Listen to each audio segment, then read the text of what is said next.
I don't know why, but I want to start singing I've Got You, Babe.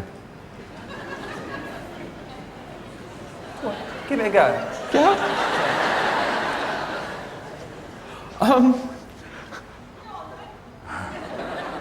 Do you want to run screaming from the place?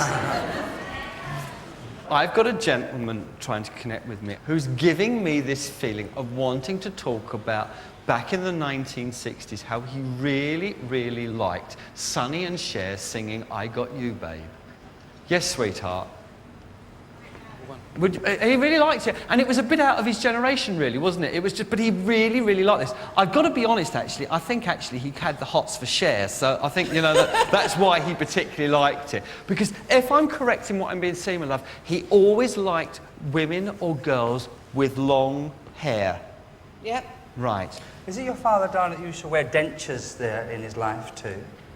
Afraid so, yes, he did. Because I know when Colin was talking about him singing, I could see him, but I don't want to say this, but whether his dentures didn't quite meet his gums all the time, but I felt as though there was a little bit of problem here with his teeth as well. In later life, yes. Fair enough. He got a bit chompy. Good. My darling, he's given me a strange impression here. I feel that he liked food rather plain and rather simple. And rather straightforward. Absolutely, a Yorkshireman. Who put macaroni cheese in front of him and he went, what's this muck? Me. And he put it in front of him and said, here, Dad. And he went, what's this muck? What's that crap? Oh. That bit'll be edited out. All right. Okay.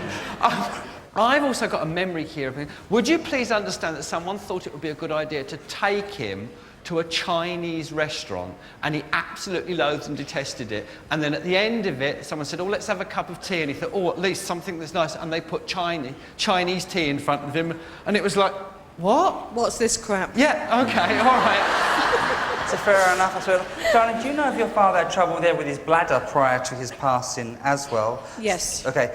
Your father, darling, I don't see him bringing him any embarrassment at all, would have had trouble with the bladder or something wrong down here in this part of his body where he was too embarrassed to go to the doctor or too embarrassed to allow himself to be examined in that part. Exactly, a Yorkshireman. And Okay, they don't do, they don't tell people anything. And you understand the problem that he had here in the groin or in this area here for him. Come on, darling, you've done good things.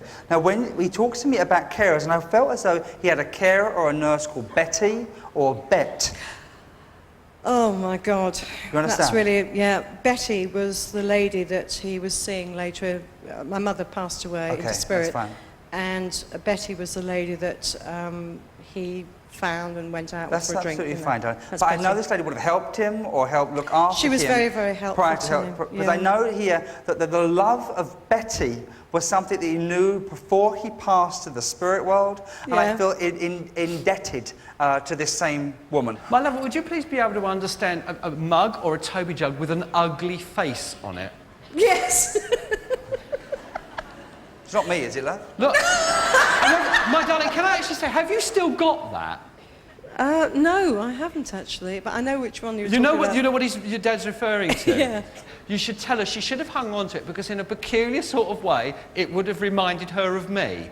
It did, that's why I got rid of it. Okay. Darling, as he draws closer again, I don't know why I'm picking up such an amount of emotion with this man, but it feels to me the last time you saw him, he was tremendously emotional. Yeah. You kept asking him, Dad, what can I do? What can be better here? And all he would do is cry, or all he would do is just this real sense of emotion. And he's sorry that the last memory you have of him here is in this terrible emotional state. Your dad, he loves a hanky, your dad. Big fella for hankies. Yeah. I've got one, but he can't have it. But I know he's got a white hanky here, darling, in his pocket, and I feel he always carried it with him. He did. As I'm beginning to close my link down with your dad here and getting the feeling that Dad fading from me, darling, would you please be able to understand the feeling he's telling me that you should always be respectful towards travelling people or gypsies? Not particularly, but the fact was my parents were of that ilk. They were very kind people. How do you connect to the lady sitting next to you, my love? Which side? This lady? This lady sitting next to you. We just met tonight. We both got the same name of Tricia, which is extraordinary.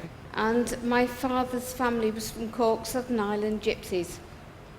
So it was being drawn over. So I'm sorry if I'm not clear. Would you understand about why I'm being told to tell you about being respectful to travelling people or gypsies? Sweetheart, are you very much into music or singing yourself?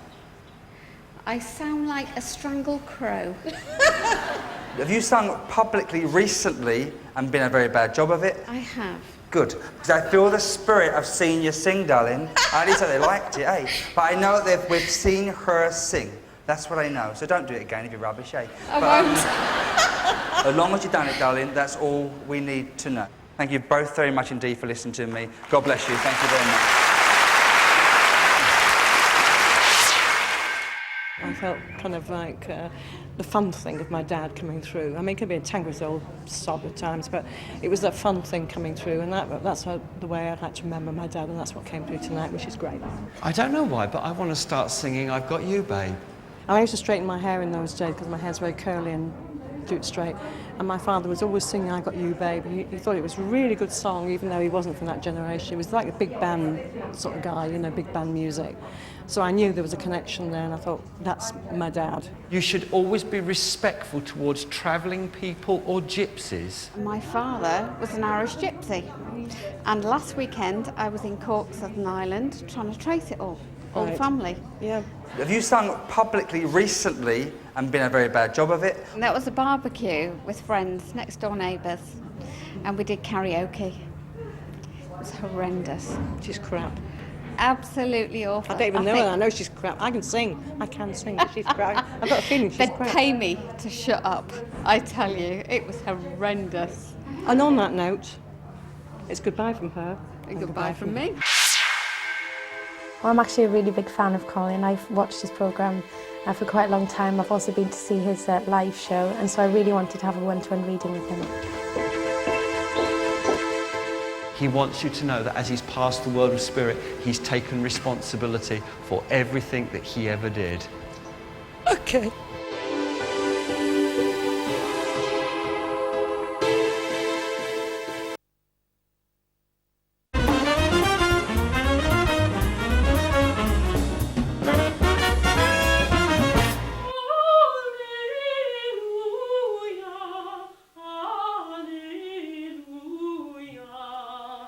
Well, I'm actually a really big fan of Colin. I've watched his programme for quite a long time. I've also been to see his live show, and so I really wanted to have a one-to-one reading with him.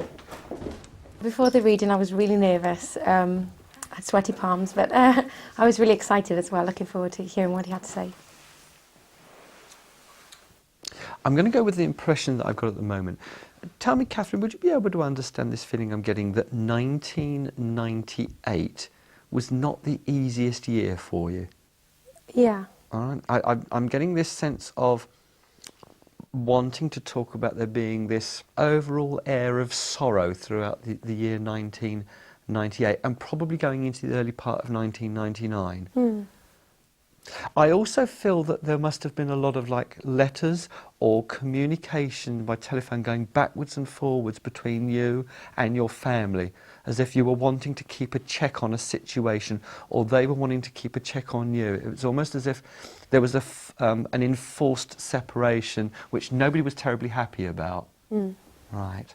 1998 was the year that I moved from Wales to London, and I moved up. I didn't have any friends really in London, and I'd also left my long-term boyfriend back in Wales, so it was quite a hard time of having a long-distance relationship and not being able to see my family. Of all the strange things that I'm asked to talk to you about, would you be able to understand about getting deeply upset because someone was not keeping a cooker or a cooking area clean? Yeah. And I feel, again, I want to be talking about 1999. And I'm not going to say that you were living in squalor, but what I'm going to say is that you were living somewhere and you think, I don't know how much more I can put up with this. Yeah. All right. Well, I mean, I can't believe this because I lived with a very untidy person who would cook and was a terrible cook and would completely ruin the hob. And then every time I came in, it was dirty, and I always had to go at him, please clean this hob, and it never got done.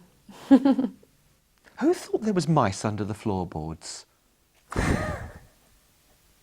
Me. You? Okay. I think there were mice. All right. Because the gentleman that I've got connecting with me, I feel had already passed to spirit by this time, but he's wanting you to know that he was keeping an eye on you. Is Dad still with us this side of life? Okay. My dad was just the best laugh. He was a really good person, dealt with everything with humour. But sadly, he died in 1995 with, he passed from lung cancer. My dad actually died 2 weeks before my GCSEs. And he kept telling me all the time, just don't come and visit me, work on your exam stuff. And when he did die, I threw myself into my exams, and then I passed with 7 A's and 2 A stars.